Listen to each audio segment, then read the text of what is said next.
સુરત સહિત સમગ્ર દેશમાં આવતીકાલે સ્વાતંત્ર્ય દિવસની ઉજવણી માટે તૈયારી થઈ રહી છે ત્યારે સુરત પાલિકાના રામનગર વિસ્તારમાં આવેલા એક મોહલ્લાનું નામ પાકિસ્તાન મોહલ્લાથી બદલીને હિન્દુસ્તાની મોહલ્લો કરવામાં આવ્યું છે।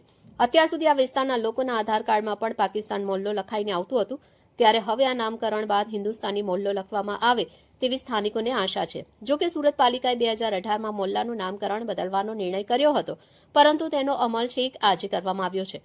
આજે સ્થાનિક ધારાસભ્યની હાજરીમાં હિન્દુસ્તાની મોહલ્લાની તકતીનું અનાવરણ કરાયું હતું, જેના કારણે સ્થાનિકોમાં ઉત્સાહ જોવા મળ્યો હતો। છેલ્લા કેટલાક સમયથી ભારત પાકિસ્તાનના સંબંધ બગડી રહ્યા છે અને લોકો પાકિસ્તાનને નફરત કરી રહ્યા છે। તેવામાં સુરત પાલિકાના રામદેવ ઝોનમાં રામનગર વિસ્તારમાં એક મોહલ્લો પાકિસ્તાન મોહલ્લા તરીકે ઓળખાતો હોવાથી લોકોમાં ભારે નારાજગી જોવા મળતી હતી। સુરત પશ્ચિમ વિધાનસભાના ધારાસભ્ય પૂર્ણેશ મોદી પાલિકાના શાસક પક્ષના નેતા હતા, ત્યારે આ મોહલ્લાનું નામ બદલવા માટે પ્રયાસ કર્યો હતો। સુરત પાલિકાની સાંસ્કૃતિક સમિતિએ 2018માં ઠરાવ કરીને પાકિસ્તાની મોહલ્લાનું નામ બદલીને હિન્દુસ્તાની મોહલ્લા કર્યું હતું।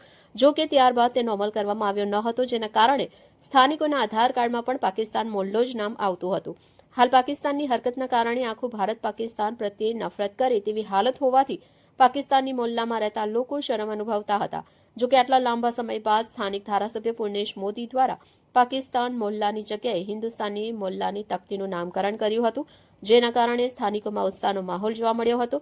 સ્થાનિકોએ કહ્યું હતું કે હવે નામ બદલવાથી ગર્વની લાગણી થઈ રહી છે અને હવે અમારા આધાર કાર્ડ સહિતના દસ્તાવેજોમાં પણ પાકિસ્તાની મોહલ્લાનું નામ કાઢીને હિન્દુસ્તાની મોહલ્લો જલ્દી કરવામાં આવે તેવી લાગણી વ્યક્ત કરી હતી। મારું પાકિસ્તાન મોહલ્લામાં રહેવાનું છે। હું 30 વર્ષથી અહીંયા રહું છું।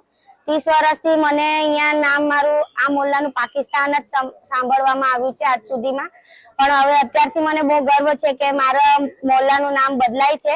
પાકિસ્તાનમાંથી મારા મોહલ્લાનું નામ હિન્દુસ્તાન રાખવામાં આવ્યું છે, તો મને બહુ જ ગર્વ મહેસૂસ થાય છે કે ભાઈ મારું મોહલ્લાનું નામ અત્યારથી બદલાય છે। મારા આધાર કાર્ડમાં બી પાકિસ્તાન છે, પણ હવેથી હું મારા આધાર કાર્ડનું નામ હિન્દુસ્તાન કરાવી શકીશ।